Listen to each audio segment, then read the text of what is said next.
So if you've been watching my content long enough, you know that I love to go on kind of research benders, where I just find a bunch of stuff, find little articles, clip them, put them away somewhere, maybe I'll come back to them. And a lot of times I forget about them. This started in that very much that same way, where I found a story, I thought maybe there's something there, I clipped it, stuck it somewhere and forgot about it. Thought maybe there'll be a crazy murder story here. And it ended up not really being that. It ended up just being kind of a simple murder mystery. But for what I sacrificed in relation to having one crazy murder story, I made up for with a succession of disappearances and buried treasure from Mexico.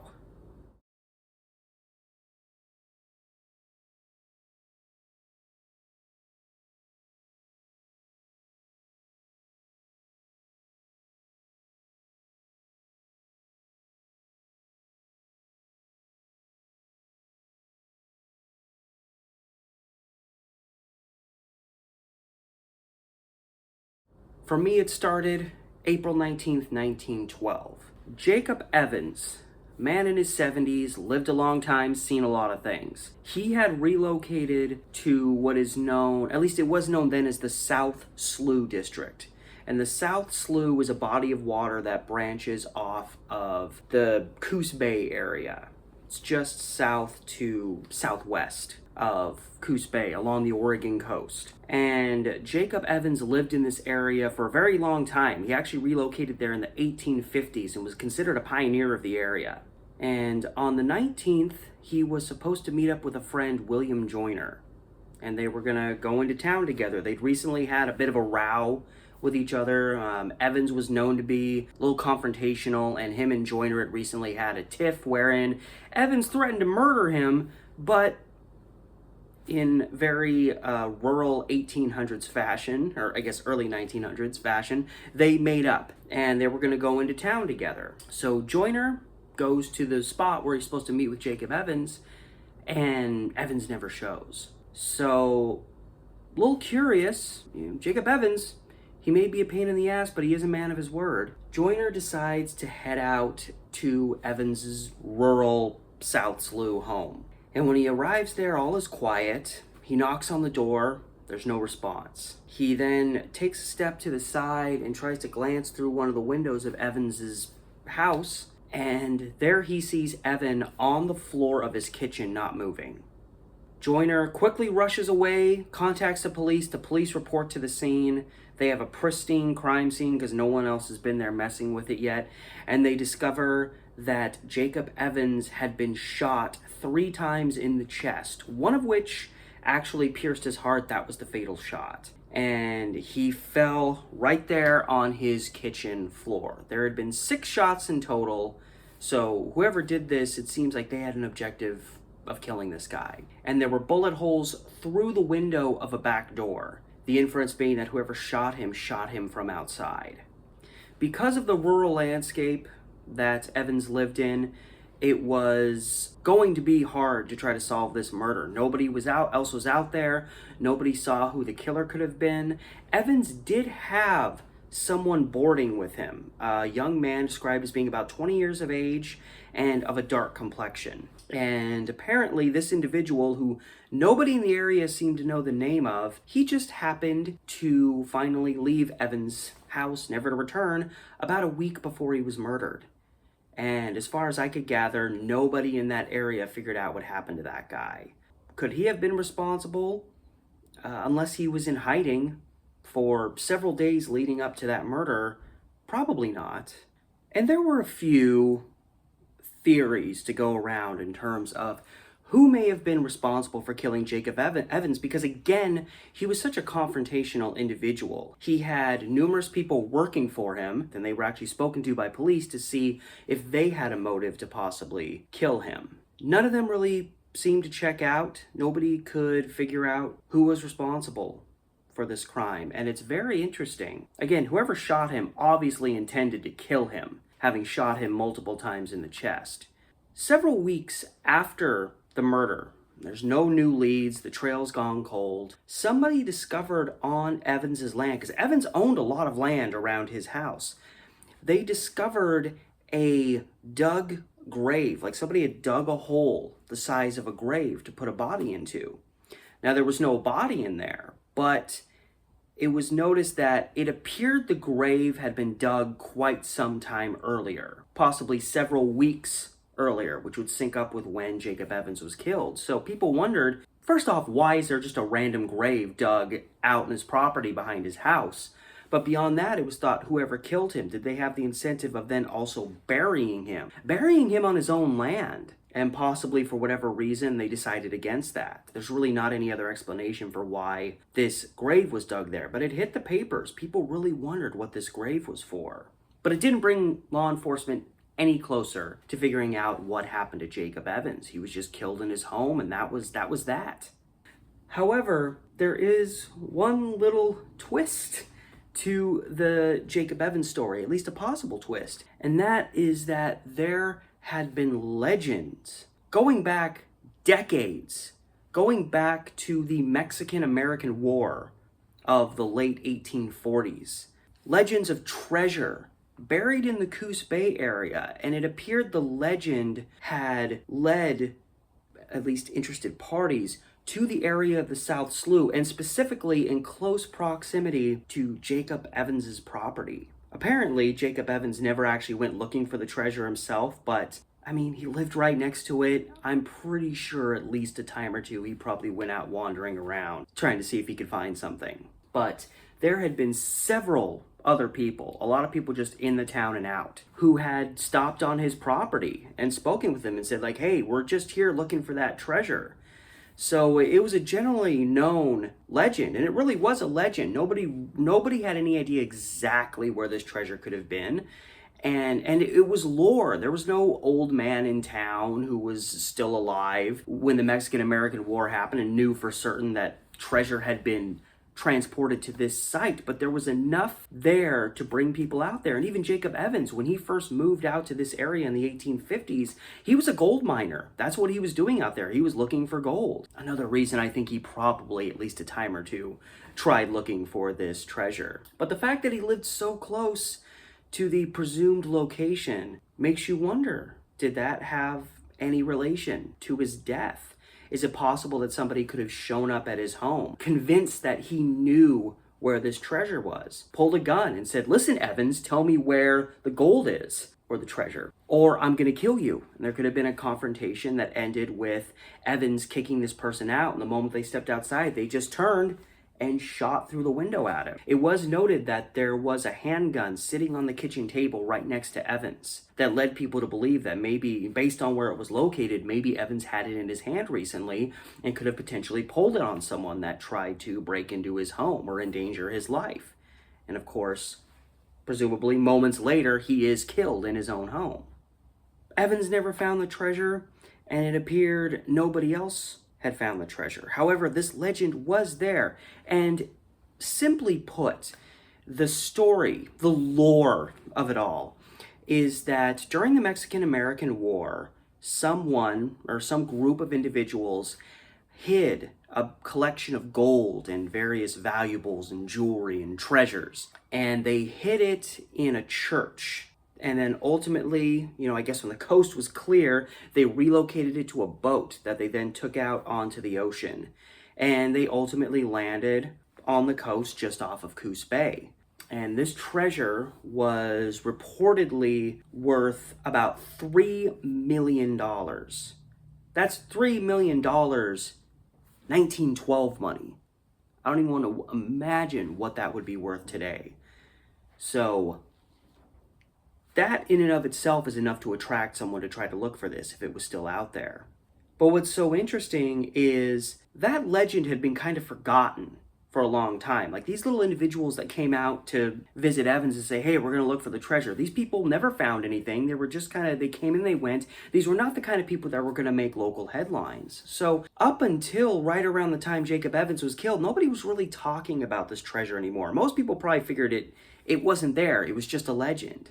However, shortly before his death, Evans had started talking about it. And he was one of the people that was old enough and had been there long enough that he'd heard all the tales about this treasure. And he also recalled one particular story that he heard around town, which dated back several years, taking us back from 1912 to 1898, and an effort that was made to find that treasure by different individuals, some of which, like Evans, met their death.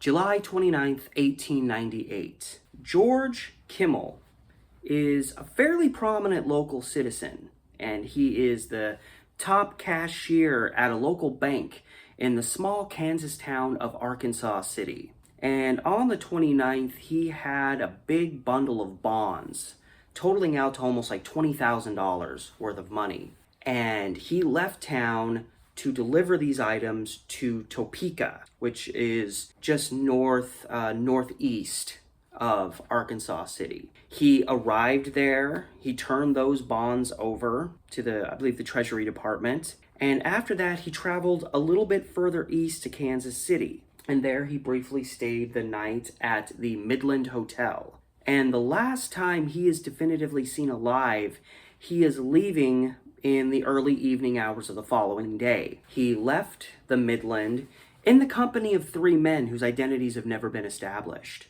And the presumption was he was going to head straight home from there, but he never made it home. And this blew people away, because this guy was an upstanding citizen. All of his finances were in order. Being a bank man, he didn't take a bunch of money and split. He didn't split with the bonds. There was no reason, it seemed, for him to run away, especially since he left everything behind. And in the days, weeks, months, and ultimately years to follow, he never touched his accounts. It became another story of this guy just disappearing overnight, and it was tragic. Again, he was a respected citizen, and it was felt that somebody had attacked him somewhere between Kansas City and Arkansas City. And I even read that there was, and I think this was wishful thinking, because people really did, I guess under whatever circumstances it would end up being, people really hoped that someday Kimmel would come home. And there was another local resident who a few years earlier had disappeared from Arkansas City.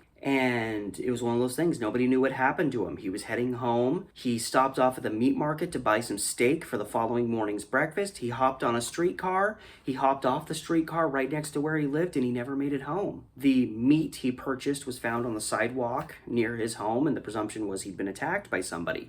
But at the same time, he was just gone. And about 6 months later, he suddenly showed up. No memory of the past couple months. He showed up on the back door of his own home. Knocked on it, his wife opened the door, and he was so battered, and he probably had a big beard growth and was just all scraggly looking, and she didn't even recognize who he was. And he started just begging for food, and after a few seconds passed, she suddenly realized, oh my God, this is my husband who vanished 6 months ago. How did you get back here? And the presumption was that he was attacked, at which time he was struck in the head, and that did some damage to his brain. And I use quotes because a lot of these old articles, they didn't really use a lot of actual medical science, which again was still not that advanced back then anyway. But they like to just say like, oh, someone got banged a certain way in the brain, and it just kind of, they wouldn't say like they got brain damage, but they would just be like, it affected their brain in such a way that it just made them do this. That was how they like to describe it in old newspapers. Gradually, that man came around, but he still never recovered his memory of where he'd been for those couple of months, how he'd survived, where was he living, who was feeding him. And the reason I mention that, this notion that, because that story led people to think like, okay, maybe Kimmel was attacked and he suffered some brain trauma, maybe some amnesia, and didn't know how to get home. Maybe he suffered some kind of mental break of some kind. And over the next several years, leading up to 1912, and the events of Jacob Evans's murder way off on the West Coast, there were a succession of individuals who came up and claimed that they were George Kimmel, and none of them were verified. The most, I guess, headline-grabbing one, because there was an ongoing battle over whether this guy was Kimmel, and it went on for like 5-6 years. There was a guy who happened to be in an insane asylum in New York who claimed, I believe in 1904 or 1905, that he was the missing George Kimmel, and he was going by the name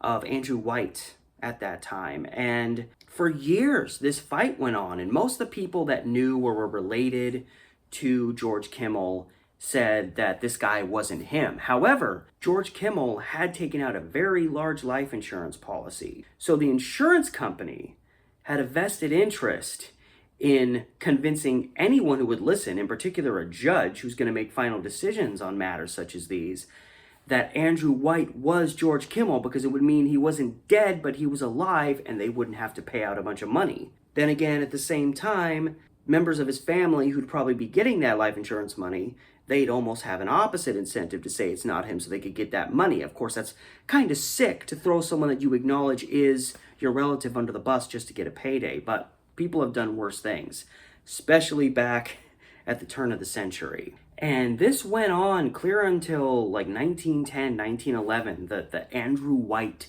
fight. And ultimately, after a succession of juries and whatnot, it was determined, I guess legally, that he was not the man in question. And shortly after that, another individual came forth. I never saw a name for the guy, but he was an ex-convict who claimed that he was George Kimmel, and while he was out doing this delivery, he had been attacked and struck on the head, and that caused a break in reality, a case of amnesia, and for a long time he forgot who he was until recently, released from prison, he remembered who he was, and he went back home to Niles, Michigan, which was a small town where George Kimmel had grown up. And despite his efforts to convince people that he was this long-lost family member, some family members said they thought it was him, but George Kimmel's mother in particular flat out refused to believe it was him. And there was another jury done in terms of fighting over this life insurance money. They too determined this other guy was not George Kimmel. It's interesting because that guy kind of broke down. He was like, well, I know I'm this guy, but if nobody believes me, I guess I'll just go away. And he said, I guess I'll just return to where I'd been for the past several years, which happened to be Oregon. I don't know if he was living in COOS Bay, but he was living in Oregon, of all places. Again, this is a Midwest story. And I think there was one more ex-con that came out like 1913 claiming he was George Kimmel, quickly determined not to be. And by the end of the 1900s, getting into the 1920s, the George Kimmel story finally faded away with no real solid resolution as to what had happened to him. But around the time that the Andrew White drama was fizzling out, around 1910, 1911, shortly before Jacob Evans' murder, this story came out involving potentially the missing man, George Kimmel. So this guy, John Swinney, comes out of the woodwork, and he claims that in 1898, I guess you could say shortly after George Kimmel goes missing, he claimed that he got together with this small group of guys, one of whom was George Kimmel. Him, another guy by the name of Snyder, and another guy they only knew as Johnson. No first name ever given for him. And this group of 4 men met up in San Francisco and made the decision to head north to the COOS Bay area to find this mystery treasure that had been the subject of lore for many decades, even by that point. And Swinney said that they took a boat up there, made it to the general area of the South Slough, close to where Jacob Evans was living. In fact, Jacob Evans was probably living there at the time this happened. And the 4 men reportedly found money. Now, the treasure that they were after, I'm assuming they were after the treasure that is, supposedly was $3 million worth. They claimed to have found about $4,000 worth of treasure. I don't know if that was in gold or cash. It was known that Jacob Evans, for a long time, would bury money of his at various points on his property as a way to hide it. And he'd been doing that for many years. By 1898, he'd already been doing that. I almost wonder if these guys were close enough to Jacob Evans' property, did they just dig up some of Jacob Evans' money? Possibly, because what they found didn't even remotely match what should have been there, again, if the legend is believable. And because they only found about $4,000, which, $4,000, that's $1,000 a person in 1898. That's a good chunk of change. You can live off that for a while. But these guys got pissed, and this big fight started happening between them. I don't know how it happens. Probably a fight over who's going to get more money because they didn't find as much as they thought they would. And in this fight, in particular, George Kimmel and this Johnson guy start getting into a really big fight, and Johnson pulls a gun and shoots George Kimmel dead. Fearful for his own safety, John Swinney then pulled his gun and shot Johnson dead. And then, I guess, turned the gun on Snyder, who's the only other guy still alive, and made Snyder bury their bodies. So their bodies, I don't know how much will be left of their remains, but if this story is true, their remains are probably still buried out there in the rural areas outside of Coos Bay, which, by the way, it was called Marshfield at this time, but today it's known as Coos Bay, so I've just been using the contemporary term so that if you were to go look at it on a map, you'd know where to look.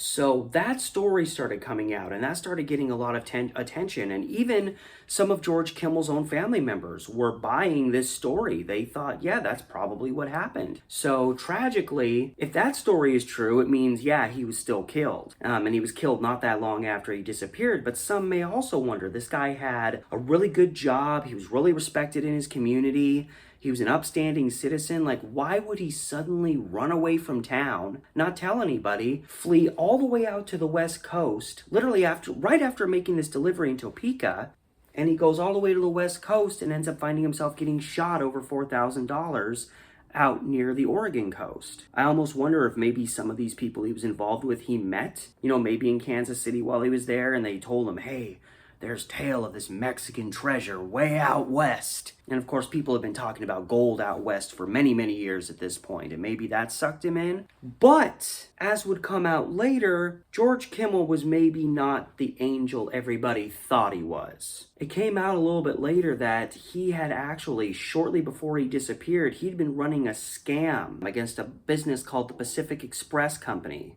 where he was essentially marking down fake orders, and whatever money came in for that, he was just pocketing the money, reportedly between him and his accomplices, presuming he was working with other individuals on this. I don't know, maybe these were the same guys he went out to the West Coast with. That not only shook the illusion that this guy was as perfect as everyone thought he was, but it created this implication. I don't know, maybe being a cashier at a bank and getting real comfortable around money, this guy started thinking, I want more. So this scam certainly shows a desire to make money the indecent way. So it kind of makes sense that he might take up some people on an offer, or even on his own, chase after this legend of these millions of dollars in gold and valuables and treasure out on the Oregon coast somewhere. It seems like at the end of the day, if there was any story that people were going to believe, the Kimmel going to the Oregon coast and getting shot over $4,000 is the story that people chose to believe the most. Now, we don't know if that story is true, but that was the story that was getting around, and that was the story that Jacob Evans remembered when he recalled some people coming down there many years earlier from 1912, and searching for that treasure, and some people getting shot. That news had gotten around town. And again, as a guy that had been there since the 1850s, Jacob Evans knew a little bit about everything. You have a story of death related to chasing treasure, and it starts to feel, especially as I go on, it starts to remind one of the Lost Dutchman's Mine in the Superstition Mountains, which is this very famous kind of cursed, haunted story that there's thoughts that in this lost mine there could be treasures and valuables, and who knows what else in there. Who knows how many valuables could be up there. And many, many people over the years went up into those mountains to try to find that mine and ultimately find their fortune. Pretty much all of them either died or disappeared, meaning they probably died. But no one came back alive and with treasure. And this very much, over time, started feeling like that kind of story. So let's recall Mr. William Joyner, who was a neighbor of Jacob Evans. He lived out there on the South Slough as well. He probably at least heard passing discussions about this treasure. He was originally from Georgia, where he served in the army, but he'd been living in the South Slough area for a couple of years. And even though he was only, I think, in his early 30s, so 40 years younger than Jacob Evans, they were friends. And he was the one that had the dubious task of discovering Jacob Evans dead. So these two guys were really close, even though, again, Jacob Evans reportedly threatened to kill him once. They're really close. Joyner lives close by, and he's the guy that finds this guy's body dead. So would he possibly have something to fear from whoever was responsible for killing Jacob Evans, who, again, we never found out who that was? Possibly.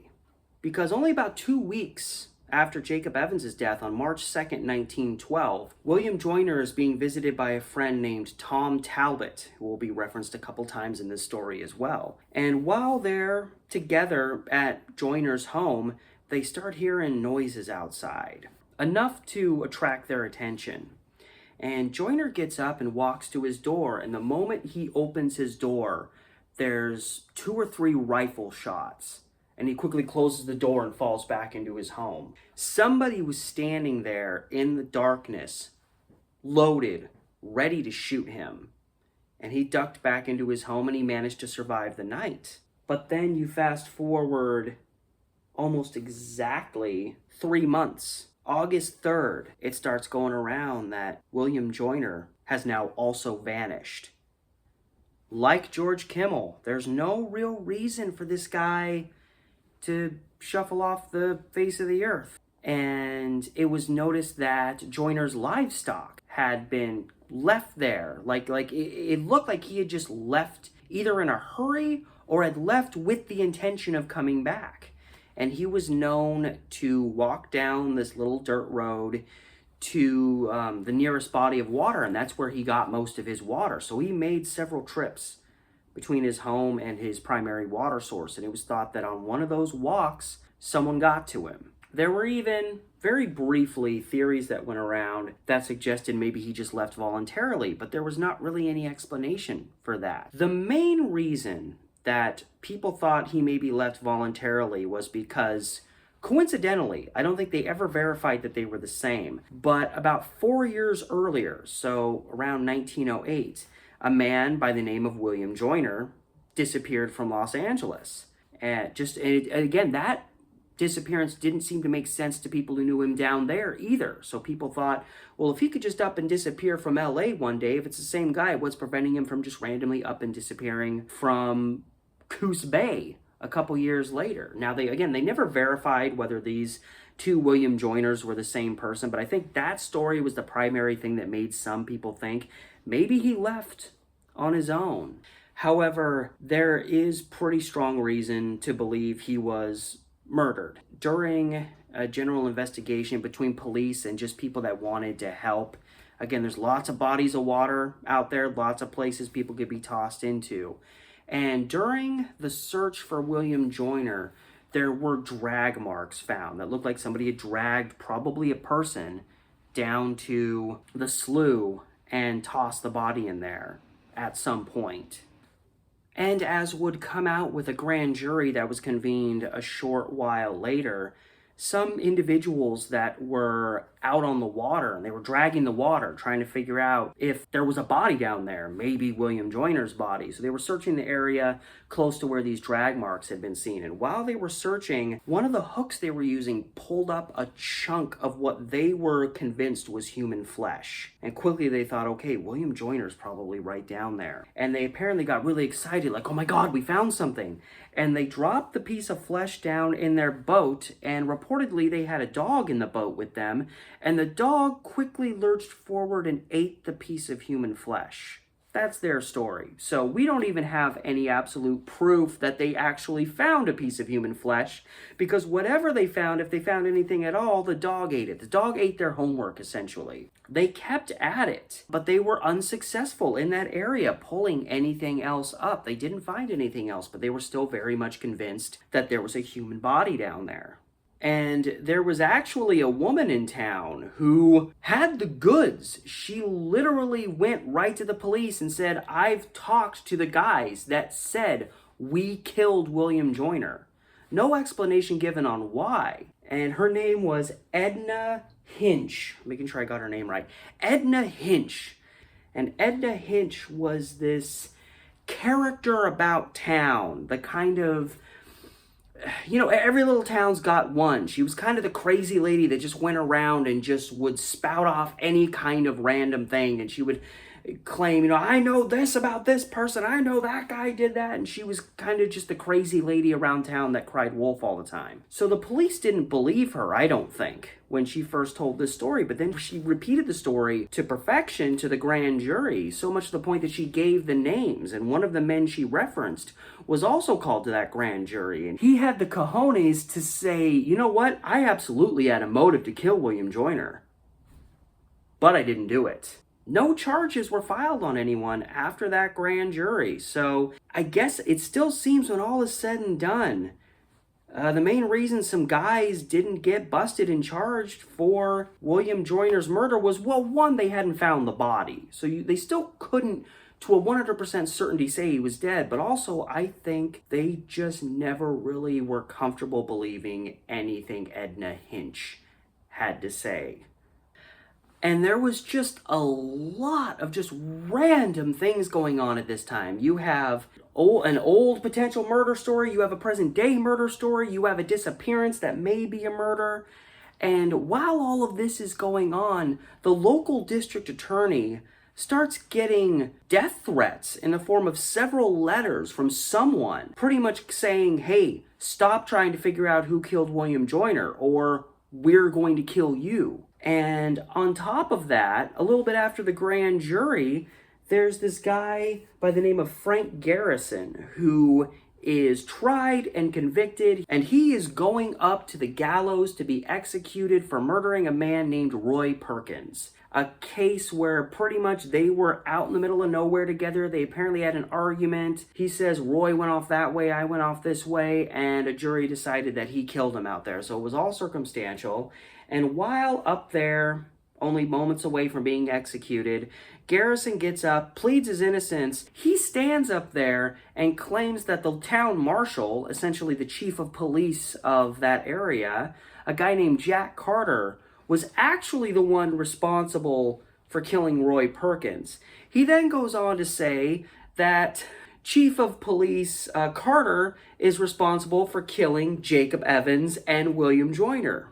And then goes off and gets executed. And of course, the newspapers were all quick to say, this is a lie, this is nonsense, there's no way the chief of police would ever be involved in something like this. And I'm always suspicious of chief of police in small towns. But apparently a little bit later, before he was actually executed, Garrison came out and said, yeah, I don't know if that's true, I just made it up because I was pissed at the chief of police, because he was probably instrumental in getting him where he was at that point, which was facing imminent death. So there was just a lot of random stuff going on. But even amidst all of that, there was another disappearance. 3 weeks to the day after William Joyner disappears, August 24th, 1912, a guy named George Klein, another resident of the South Slough area, practically neighbors to Jacob Evans and William Joyner. He went by the name of Santa Ana, which I think was in relation to Mexico, and I don't know, I don't know what his past was. That was just a nickname he had. Just like with William Joyner, all of a sudden people are noticing he hasn't been seen for several days. Well, Tom Talbot goes into Empire, which Empire is just due west of COOS Bay, or again, it would have been Marshfield at the time. Tom Talbot starts going around town and being like, hey, has anybody seen George Klein? Like, he's missing. And remember, Tom Talbot is the guy who is with William Joyner at his house. When they hear noises outside, William Joyner opens the door and people start shooting at him. So Tom Talbot is like a kind of reoccurring character in this, and I can only assume he was also a South Slough resident since he seemed to be connected to all these people. And he starts asking around. He went down to the scow, or the beat-up little houseboat that Klein lived on and spent most of his time at when he wasn't off doing something. And he'd stopped by. Talbot had stopped by multiple times, and he wasn't there. And like a week had gone by, and nobody has any idea where this guy is. So we have another guy in that same vicinity going missing. And he was there for a quick moment, and then Klein just kind of disappeared from any references. There were still talks of Joyner, there were still talks of Evans, but Santa Ana, as he was known, kind of faded off. And it's interesting, I found an article from June 1918 that actually referenced George Klein dying. The inference being that at some point had been found. But it's interesting because they only had very old information about him, information that predated him going missing in 1912. And again, he was known to live on a houseboat, but in this story, they say that he was living in a cabin and he was just completely destitute and he'd fallen into ill health. He ended up dying in what was described as a poorhouse. So I found one reference that suggested at some point, there was no explanation in the article, what happened to him, considering the fact that he had just gone missing for an indefinite period of time. I don't know. Articles in the past were inaccurate many, many, many times. You got to really pick and choose and try to find the correlations with whatever resources you're using. It's just interesting to me that it seemed like they didn't really know a whole lot in the article about this guy's life later on, more towards the 1912 period. I have questions as to whether the person that they discussed dying and the guy who went missing are the same person, even though there's things that connect them, like living on the South Slough. Even if he was found, we still have multiple other disappearances. And there was even another guy who, shortly before Jacob Evans was murdered, vanished. And his family fought tooth and nail to get his situation acknowledged as a murder, but law enforcement never really got there.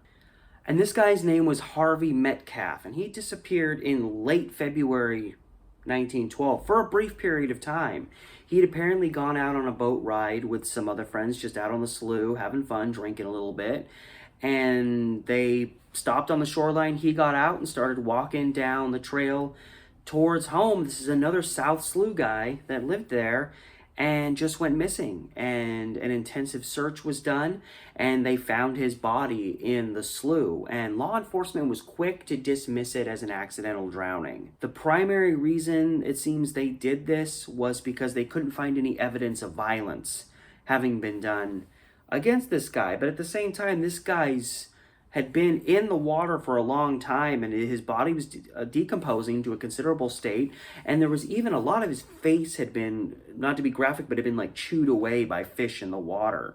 So his body was in a pretty beat up condition. He definitely could have been killed by somebody, tossed in the slough, and it's possible that whatever violence he experienced may have been eradicated, or at least visual representation of that violence could have been eradicated by his decomposition and his being attacked by the sea life underwater. So that story, unlike the others, was quickly dismissed as an accident, but there is the possibility that foul play could have been involved. And again, it's probably about 5 weeks before Jacob Evans' murder. So were some accidents? Were some people actually later found? Maybe. But we don't really know. There's so many questions. Not too far along, in December of 1912, so William Joyner, we're getting back to William Joyner, he had been missing for a few months to this point, and a body was found at a place called Tar Heel Point, which actually would have been a couple miles upstream from the South Slough. A body is found on the beach in that area, and people are quick to think it's William Joyner. His measurements, his general appearance look a lot like who William Joyner was, even down to the point that he had an anchor tattoo right near the edge of his thumb. So you think, okay, this has got to be the guy. How many people have an anchor here? Well, there also just happened to be a boat captain who had gone missing after his boat had wrecked recently. And initially people thought it was that boat captain whose body was found here. But then when people saw it and the whole William Joyner craze started going, people started dismissing that. But then when I jumped ahead a couple months, people were still talking about William Joyner as a missing person. And that body that was found on the beach had been taken to the coroner to verify who it was. So it obviously, for some reason, wasn't William Joyner. And that's a common thing in a lot of newspapers. If somebody's missing, somebody will be found, and there's all this information that it's like there's no way it could be anybody else. All of his measurements were the same. All the people that saw the body said it was him. He had an anchor right where Joyner had an anchor, and yet it wasn't him. And I feel like that was a lot of times that was newspapers kind of letting themselves get a little overzealous and kind of running away with things. And a lot of people would tend to say, oh yeah, that's him, without really being dead certain. And so you had a lot of instances like this where it was like somebody was definitely this individual, and then you get a little later and it's like, oh, well, they weren't. How could they have not been? I don't know, but they weren't. And yeah, a couple months down the road, William Joyner was still regarded as a missing person, probably dead, but missing. And even if this body didn't belong to William Joyner, it was, I never saw verification that it was definitely this captain of this boat that wrecked. It seems they didn't determine for absolute certainty who this was, but they noticed that this individual had a skull fracture that seemed to be consistent with having been shot with a shotgun in the back of the head. So if that is what happens, even if we don't know exactly who this individual was, we still have someone just upstream from the South Slough turn up dead, probably as a result of murder with a gunshot wound to the back of the head. I don't think they ever found out who that man was, but it was another individual in that area that turned up dead, and that syncs up with everything else that was going on. Had this guy been down there looking for this treasure?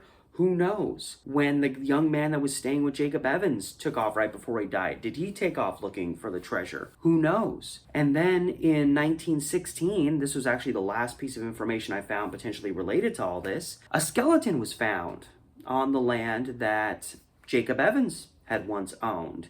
And that, even by 1916, they hadn't found where William Joyner was. So that skeleton revived discussions on William Joyner. And yet, when I found little pieces from the early 1920s referencing back to the events of 2012, they still referred to William Joyner as being missing. So whose skeleton was that? Did the skeleton belong to that young man that had been staying with Jacob Evans and took off a week before he died? Could the skeleton possibly have been someone who was killed, who was intended to be buried in that grave that had been dug randomly on Evans's property? Again, we have a lot more questions. And I researched these names, elements of this story, all the way up into the start of the 1930s just to see if something popped up. And even by the late 1910s, there was nothing. No resolutions as to what happened to Jacob Evans, no resolution as to what happened or who this individual was whose body was found on the beach. No resolution as to what happened to William Joyner, along with many other questions. I dug and I dug and I dug to see if there was any resolutions, because before I just ran with the idea that there was a lot of mystery and a lot of unsolved insanity going on in this area where reportedly buried Mexican treasure amounting to millions of dollars worth of valuables. Before diving into that element, I really wanted to make sure that there wasn't some easy way to explain away everything that was happening here, and there really wasn't. Aside from George Klein possibly resurfacing at some point, there's still a lot of mystery in all of this, including the treasure itself, whether it was ever there. I somehow kind of doubt it, and honestly, if certain individuals took it to Coos Bay and buried it there around the time of the Mexican-American War at the end of the 1840s, I feel like wouldn't they have dug it back up at some time shortly after when they were able to access it, or whatever the circumstances would have been? Why would they have just buried it there and left? Now, it could be possible something happened and they weren't able to get back to it, but I just feel like even before 1898, when Kimmel and these other guys were going out there looking for it, that would have been like some 50 years after this treasure had supposedly been brought there. I feel like if there was treasure there, it had probably been dug up and removed long before even then. So I think a lot of these people that were going out there looking for treasure around the turn of the century were chasing a whole lot of nothing. But we still have mystery to this, in particular Jacob Evans, William Joyner. And what's interesting is the last big story on the matter, which again ultimately led to a whole lot of nothing, was Mrs. Edna Hinch. She comes back into the fray, and it becomes very clear at this time that a lot of people in the area felt like she knew a lot more about both of these murders than she was letting on, which is interesting considering the fact that she went to the police and to a grand jury and said, I know who killed William Joyner, and named names, and they still were never even charged for those crimes. So again, it seems like people didn't really trust her, and she was that notorious local character. She got drunk all the time. She started fights with people. She was constantly ending up in jail. She was that guy, that person who, when the call comes into the police, someone answers it and they're like, oh shit, okay, Edna's making trouble again. And she came from a family of just people that created problems. Her dad literally killed someone in town and then ran up into the mountains east of town and almost died out there. And by the time authorities found him and brought him back to town, he died because of the exposure he'd had out there. Come April 1913, so now Jacob Evans has been dead for a year, she gets busted. She went to the home of a guy named Jimmy Bennett. She claimed that while there, Jimmy Bennett started attacking his own wife. And to protect Jimmy's wife, Edna went and grabbed a knife and went after Jimmy, and she just cut him all to hell. And the grand jury was called for this case. And even by then, when Jimmy showed up in court, he was just all cut up. Like he had been just eviscerated, but still alive. So yeah, that's the kind of person that Edna Hinch was. And while people were discussing that particular crime, which this was just one of many for her, people were really talking about what was under the surface, which is how long is it going to be before Edna Hinch comes out and finally says all that she knows about potentially William Joyner's murder or disappearance and possible murder, but more importantly, Jacob Evans, who she hadn't really talked a whole lot about, but she was a prominent character in the South Slough area. She knew all of these people involved. And it's strange, people really thought at that point that she might open up more, but it never happened. In fact, she was released after the grand jury, even though she clearly had just cut the living hell out of this one guy. And then within days, she was arrested for drunkenness and disturbing the peace, and right back in jail again. So people really thought in that moment that maybe something would come out, and were left to wonder, what did Edna know that she never said about these cases? Well, the following year, 1914, she was deemed medically insane by a judge, and she was sent away to an asylum. And people at that time, because it was, again, people would be institutionalized for all sorts of things. People got institutionalized for alcoholism, homosexuality. Some people get institutionalized for just being a little too happy about life. Whenever somebody was institutionalized, regardless of the reason why, whether it was actually because of a mental illness of some kind or something of that effect, if you were deemed insane, automatically everything you'd ever said was invalid. That was the attitude. So when Edna was deemed insane and sent away in 1914, the attitude was, well, anything she'd said about the Joyner murder isn't really valid anymore, and anything she could have said about the Evans murder or whatever happened to William Joyner are now no longer valid. Even if she comes out and says something, well, who cares? She's just a crazy old lady. And that was really it. Nobody during that time frame, at least if they did, they never told anybody. Nobody found the treasure. Nobody found out who killed Jacob Evans or why.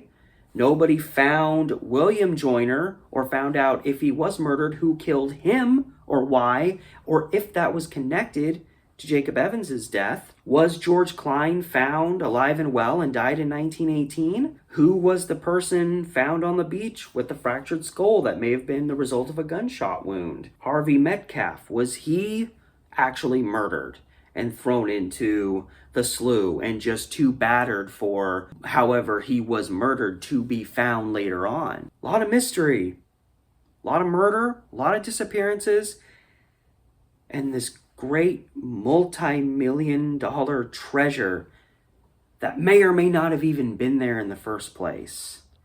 I thought it was just going to be one little murder case. There probably wouldn't even be enough for me to do a video on, and I was right. The Jacob Evans murder alone there's not really a lot of substance to it in and of itself. Not really enough for me to want to really take the time to do a video about it. And then I found this, and I found that, and all of a sudden you have this big story spanning several years, involving several individuals, even a guy who disappeared from the Midwest and may have been killed on the Oregon coast in 1898. Treasure. It turned into this big story with perhaps not a fully satisfying resolution, but leaving us still, after all this research I did, leaving us still with so many questions that will never be answered.